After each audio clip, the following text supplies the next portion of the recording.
They came to Mafraq, Jordan with the UN's High Commissioner for Refugees, António Guterres, to highlight the impact the Syrian crisis is having on their countries.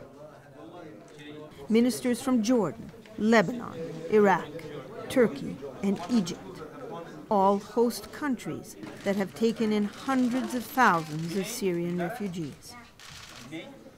In total, more than 120,000 Syrian pupils are currently enrolled in Jordan's schools. Afterwards, Guterres and the ministers traveled to a local hospital. In the last 2 years, more than 3,000 babies have been born to mothers living in the Za'atari refugee camp. For difficult cases, women are brought to a local hospital maternity ward. Syrian children born in exile.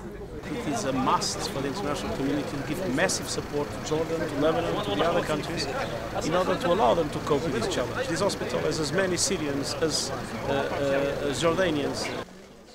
After the visits, Guterres and the ministers held a meeting to discuss the impact of the crisis. And that the humanitarian spillover of the crisis in Syria has resulted in severe burden for the countries sitting around the sea. Guterres underlined the need to get humanitarian assistance to all Syrians in need. Wherever they are in Syria and from all possible sources. Because unfortunately, there are still about 3 million people in Syria that are not receiving humanitarian assistance. The delegation called on the international community to increase financial and humanitarian assistance to help the countries cope.